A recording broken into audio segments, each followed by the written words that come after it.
stage has already passed through us. And now we are in the deal with it stage, dealing with climate change and its consequences. And for that, you all already know very well these facts. The last 10 years, the Earth is now about 1.2 Celsius degrees warmer than it was in the pre-industrial era. And the greenhouse gas emissions reached a new record high in 2023. So we're going to talk today about what the world, but also the developing economies need to do and can achieve by joining forces while considering innovative economic approaches. And these are a couple of hopeful fun facts, I should say. According to the UN, significant investment in infrastructure is needed over the next 15 years, around $90 trillion by 2030. But new infrastructure must be compatible with the climate goals. Do you agree with me? Investing in resilient infrastructure in developing countries could deliver $4.2 trillion over its lifetime. That means an investment of $1 in resilient infrastructure, on average, yields to $4 in benefits. And last but not least, sustainable agriculture and strong forest protection, this is a message for Brazil, could generate over $2 trillion per year of economic benefits, creating millions of jobs. So the question is how to decarbonize the global economy and avoid making it worse, first. And second, Mr. Hans Kobler, welcome. Thank you for joining us remotely. You, Mr. Kobler, as a technology investor specialized in energy transition with 4.5 billion assets over management, what are the capital requirements that need to be collaborating? And currently, where is the failure? You also talked recently, you wrote a letter where you talked about that trilemma. Yeah. Well, first of all, thank you for having me. I'm very sad I couldn't be there with you in person. I was looking forward to it, but the airline didn't comply last night on short notice. But you gave the numbers. Transforming the global economy towards net zero is a massive undertaking that takes significant amount of capital.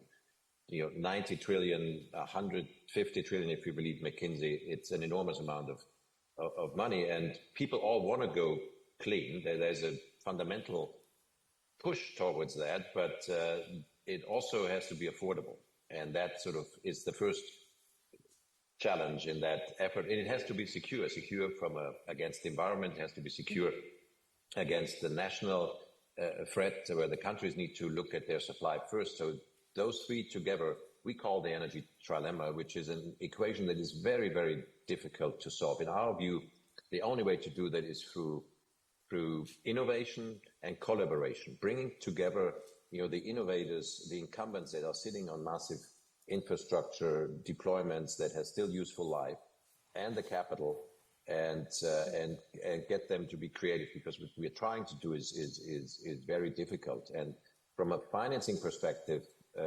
we have a very strong supply on the venture side, fostering innovation. I think we see tons of infrastructure, the ones that you mentioned, infrastructure capital, that is willing to put money to work once it's de-risked. The hard part that is missing in many countries, really across the world, is that sort of missing middle, where you are trying to scale up technologies in different regions, and you do that before it's fully de-risked with a strong offtake.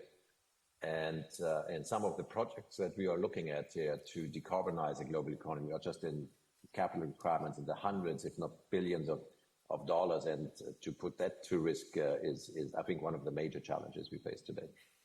Thank you, Mr. Hans Kobler, for that. I want to go to you, Ilona, because you have an interesting vision now that Mr. Kobler was saying about getting creative. You have an interesting vision on why natural capital should be included and mainstreamed in balance sheets in the business models and also decision making. So, and this the same way as climate now is an inevitable thing. So can you elaborate on this? Sure, thank you, Jimena. So to start, I'm really here to make the case for nature. It's not to make it more complex, to be honest, it's just otherwise there's no solution. So we need to integrate both lenses, climate, biodiversity, into decision making. And why that? So if you look, over 50% of the global GDP is dependent, highly or moderately, in ecosystem services provided by nature, be air and water purification, pollination, carbon sequestration, you name it. A recent study by the Global Water Economy Commission just says that by 2050, 50% of the global food industry will be impacted by water crisis. So what can we do to prevent that? Because we talk a lot about climate, but and it's not only for Brazil, like biodiversity is key. So what can we do? I think we really need, and we should have done that, so we need to fasten up to mainstream natural capital accounting and valuation in balance sheets, in income statements. It's the only way you're going to incentivize business to actually protect and also restore nature at the speed we need. And this is not about monetizing natural assets for the markets. Like, nature is honestly priceless if we just account for the services that just the Amazon forest has to rain cycles just daily. We'd have like $1 trillion on electricity bill per day. So we can't price nature, but you need to value it. And what is being done? Because this seems a lot, but actually you have to start a framework called the TNFD, so the Task Force for Nature Financial Disclosure, to help businesses to understand nature in a value chain. We have already concrete examples of governments, but also companies dealing with natural capital. So just to, China created something called the Gross Ecosystem Product, just to help governments account for their performance, environmental performance. This is being piloted in over 200 sites, but also by Colombia, Sri Lanka, Sweden, and other countries. Companies also, so I'll just mention Natura. We're in Brazil, Natura cosmetic company here. They have something called the integrated profit and loss statement, where they account not only for the financial returns, but for natural capital, social capital, and also human capital. So what they do is to just help senior management to maximize returns across all four capitals, right? So how do we go about that in terms of scale? So it's still, I would say, very small adopters of the natural capital, I would say mainstreaming, but we have technologies today that we could use at a, I would say, better price. We need to improve the price point, but remote sensing, AI, eDNA, bioacoustics, it's there to help us doing that. I would say we'll need regulation. It's not a very, I would say, simple message, but we'll need regulation, because in the countries where we see advancements, yes, it's coming from also compulsory regulations, but above all, I think we need, honestly, bold and responsible leadership. And I would say we have to start in rooms like this. And it's the basis for future-proofing our economies, for ourselves, for future generations. So really include the nature lens, the biodiversity lens. I'm heading from COP16, like to COP16 in Cali tomorrow, and hoping to push it there. But this needs to come as a less complex issue. Let's do it together. Let's learn how to do it, but fast.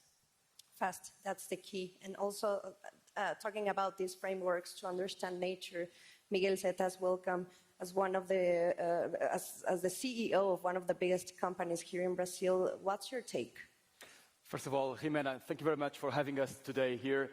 Perhaps a word of context about CCR. We are the largest mobility platform in Brazil and in Latin America. We run toll roads, urban mobility, which comprises trains, barges, and subways, and we have a 20 airport network in our platform, in our airports platform. Have a $5 billion capex plan going forward, so we are one of the main investors in infrastructure in Brazil. And the challenge that Ilona was commenting is deeply ingrained in our strategy. So we have devised a vision for 2035. That vision has, when it comes to sustainability, 5 pillars. The first one is climate and environmental impact. The second one is impacting on the planet. Also in our value chain, so our partners. Also, equally important, the engagement of our people, and to have all this happening at the same time, you have to have a deep transformation in the culture of the company and of society. So, and just a comment on these 5 pillars. When it comes to climate impact, we are pledging to be carbon neutral by 2035, which is for the sector a self-regulation. So the sector today, I think I lost my mic. Oh. Yes, you lost I think, yeah, back. It's back again. The sector today doesn't impose any imperative for carbon emissions reduction. So we have self-regulation target to be carbon neutral on scopes 1 and 2 by 2035, and we can dwell on that if you want. We can talk about that later. We are migrating all of our energy consumptions to the renewable space. So we want to be all green, 100% of our energy being sourced by renewables. And when it comes to nature, we are committing to be no net loss. And if possible, nature positive, which means that after our intervention, after our infrastructure investments, we want to leave the ecosystems better than they were before our investments. But so, how to do that? Sorry to interrupt. Go ahead, please. How to do that when the energy, well, the transportation sector where your company navigates, it's responsible in the case of Brazil for 9% of emissions, worldwide maybe 70%. Is that correct? It's around 10-15%. Okay. And what we're doing today is picking all of the scope 1s and 2 sources of emissions and working on pathways to reduce to zero by 2035. So we are migrating energy consumption to the renewable space. We are adopting biofuels in our light vehicle fleets. We are controlling fugitive emissions in air conditions. So everything that is today generating scopes 1 and 2 emissions is being tackled to guarantee that we can reduce our carbon footprint. On top of that, I think the nature equation is also very relevant, even more relevant in Brazil because, as we all know, this is the center of the world when it comes to biodiversity, when it comes to rainforest, when it comes to water. So it's really a very deep responsibility that we, companies, corporations that operate in Brazil, we have to be proactive in the sense of being ahead of the schedule, being ahead of the net zero 2050 milestone, which, as we know, according to science, is what's needed to control temperature rise by the 1.5 degrees threshold that we all know. So we are being proactive and going ahead of the schedule. Where do you think companies are failing when it comes for their sustainability strategies? I think there is an equation that has to be tackled, which is value creation and impact in the ecosystems, in society, in the environment. And in our case, what we have devised, Jimena, is what we call an NPV positive strategy. So going to net zero, going to carbon neutrality by 2035, in the case of CCR, will be net positive, which means we'll generate value because we are going to reduce 20% our energy costs by migrating all our consumptions to the renewable space. So I think these two equations, they are compatible. Taking care of nature and doing profitable and good business. So that's the equation that we have to drive. Mr. Kobler, back to you, because there's another key factor to consider, and we already talked about a little bit, that runs in parallel with the economic approach, that is technology. And you are currently looking for technologies and companies that are critical to your partners. So which are the ones that are being helpful to them to prepare for decarbonization? Yeah, it's there's not the challenge we are facing is enormous, and there's no really a one-size-fits-all or one solution that will cure us of all evil. But if you break it down into the two key components to decarbonize, we have to make sure that the problem doesn't get worse. That means we have to decarbonize the global economy, and then secondly, we need to enable them to deal with the more challenging environment we are facing. On the first topic, decarbonizing the global economy, it's not too complicated, right? Decarbonize supply, so geothermal, nuclear, wind, solar, we are investing quite a bit there. It means electrify demand, make industrial processes, transportation electric, to use that carbon-free source and then connect the two in an infrastructure that is stable and resilient and can sustain the attacks from a more ferocious environment that we are facing. So that really goes from very simple things where we replace wooden distribution poles with composite poles that are more storm resistant, to taking, you're in Brazil, you're in Boston Metal, you're sort of making the steel manufacturing more carbon efficient, to dealing with the volatility of demand supply, where we need long-term seasonal storage like form. So it's really a multitude of technical solutions. We have probably 80% of the technologies we need today.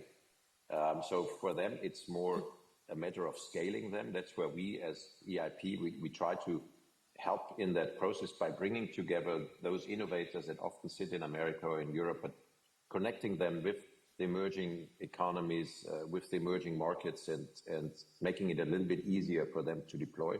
So that's certainly a key theme for us. And then 20% of technologies, I think we still need a little bit more work, because the clean electron can't do it all. Ultimately, we need the clean molecules to help in here, whether that's hydrogen or ammonia, some of the carbon capture technologies. It's not a one-size-fits-all. We need all hands on deck for this, and I think we need to think of this as a global problem, where the greatest ideas are sometimes coming from the most unusual places, and having that global exchange is very critical in our view.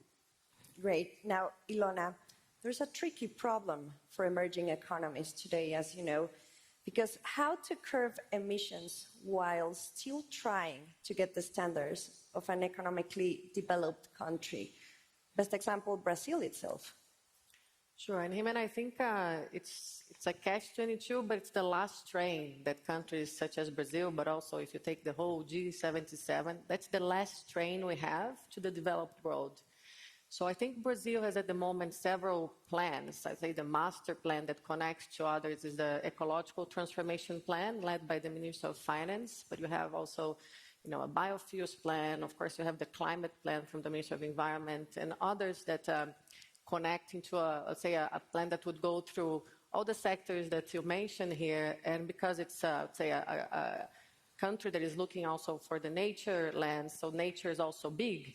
And why is this important? I think if we don't have ambition, because we can be, Brazil is a food basket, but we can be, let's say, a green power with low carbon agriculture, green energy power, but also keep our biodiversity intact, because otherwise there's no climate, food, or energy security without that. And so these plans are important. So how do we finance that? So today, in fact, it's being launched, and yesterday the president of the National Bank just said here, today at the annual meetings of the IMF and World Bank, is being launched the country platform. This is also an endeavor by 4 ministries of Brazil, BNDES, our National Development Bank, supported by defense. So Bloomberg is also with Brazil in this endeavor to attract investment, because it's not because people are being nice to Brazil, it's because it's going to be a win-win situation. We're going to decarbonize, we're going to protect our nature, and companies will produce cheaper, cleaner products in Brazil. And so if we succeed, and I think we have to, and I think everyone in this room wants Brazil to succeed, many other countries will follow, because Brazil is a role model to the developing world. But if we fail, that's tragic. And we can't fail for all the reasons we said here before. So I don't think it's a choice. I think it's a must. And of course, there are issues. Let's say we have to align domestic policy. There's not a straight line with some of the ministries, but it's the last train to catch. And I wouldn't say that the world is not looking. I would say this region should be looked at as also, let's say, a basket of opportunities to decarbonize. So we can help. It's a win-win situation. So do come and do help us to improve the regulation and the stability, mechanisms to hedge our exchange rate. All this is coming into place, small scale still. Hopefully the country platform can help accelerate and also disseminate the possibilities worldwide. Thank you, Ilona. And Miguel, now that she mentions this plan presented at the IMF meetings right now, you also mentioned Brazil can serve as the largest sustainability powerhouse in the world. But how is that when Brazil is currently one of the major greenhouse gas emitters?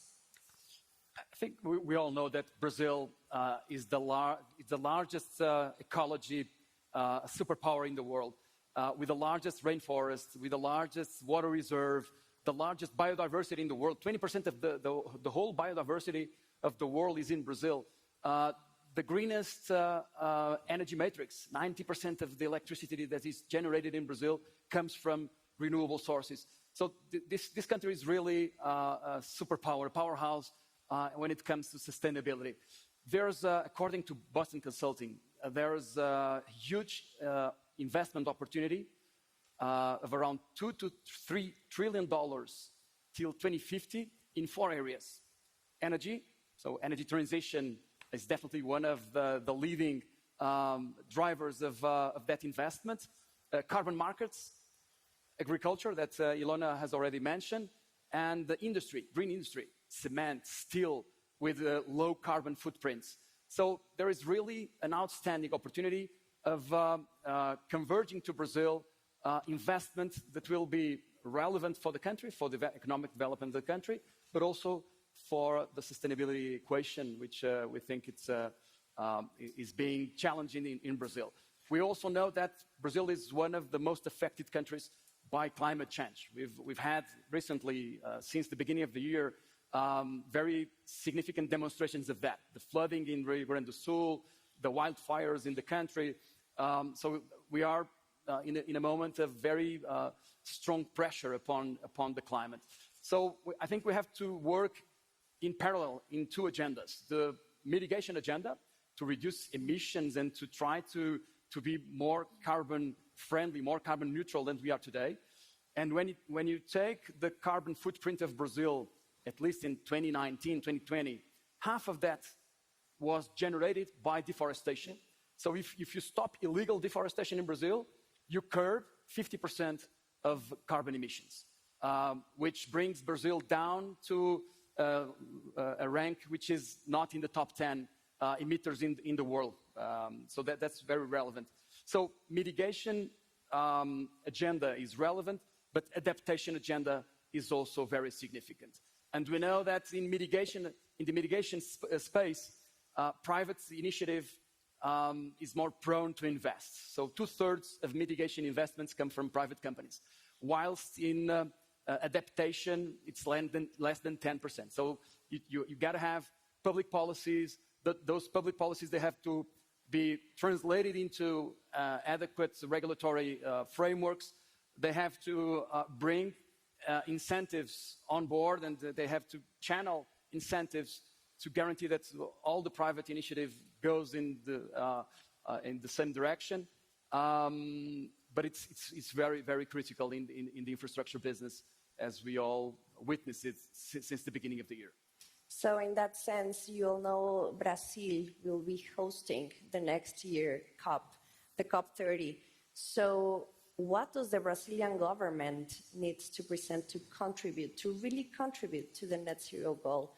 I would love to hear about you 3. What do you expect? Ilona? So Brazil is, together with the Troika, which is the 3 countries that hosted or will host COP, designed the slogan like Mission 1.5. So first, let's get the NDCs on track. So this is very important because we're today off the 1.5 limit, and I think when we see also the drought in the Amazon, which is also biodiversity loss, so it's really scary what's happening. It's exponential. We don't know the effect. It's cascading. So multiple crises we can't afford.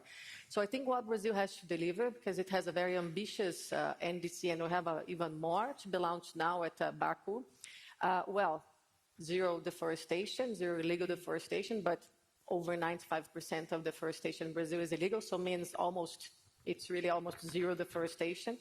But we also need to restore. We need to restore, as of today, our industry says 12 million hectares. So it's an immense opportunity for ecological and productive restoration to restore biodiversity. But if we don't include natural capital in the valuation, these models don't stand up. So honestly, you have to price the externalities. Otherwise, we're going to keep, oh, I can't invest in nature-based solutions because they don't have the return. Well, of course they do. We're using without paying. So I think that's something that for Brazil also to deliver at COP30, we're going to have this conversation. That's why I'm bringing this subject here today. I know it's a hard one, but it's a must-do one. Let's account for that. Let's invest in nature. Let's really support the opportunities that we have on the ground, because this will have not only like a green transition, but a just and green, because there's plenty of opportunity. Thank you. Mr. Kobler? I think there is a big opportunity for Brazil or for the bigger emerging economies to kind of jumpstart some of the efforts we have in Western Europe and in North America. You know, here in the US and in Europe, we are suffering a little bit what used to be called NIMBY, not in my backyard. We are now calling it bananas, build absolutely nothing near anyone anytime soon. It takes forever to get to deploy new technologies, to build transmission distribution lines. And I think that's where the emerging economies could jump ahead, like India jumped ahead and just skipped the landlines when they went to mobile phones. I would hope there's an opportunity for Brazil to take a leadership here as well and makes the adaptation of those new technologies easier and faster, and could take a big role just with COP coming up. I think would be a good thing to focus on. Thank you, Mr. Kobler, for joining us. And Miguel, of course, your point of view, please. I think Hans and Ilona have already mentioned the most critical topics.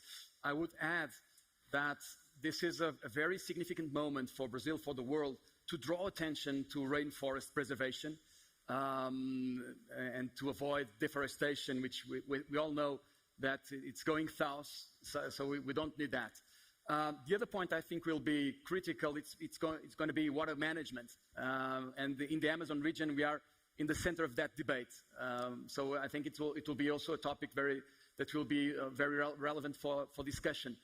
And the last one, perhaps, or the last two, indigenous populations. I think the role of indigenous populations in that area is paramount and will be obviously in the center stage of the debate. And also one recurrent topic, which we think is COP after COP is being debated, is the loss and damage funds. So the $100 billion fund that is needed to help emerging economies, the South Hemisphere, to deal with climate change. I think it's really critical to put that in place and in an effective way. So I think it will be, for Brazil, it will be paramount to have this COP in Belém do Pará. Thank you, and thank you for joining this conversation. Thank you. Thank you, Hans.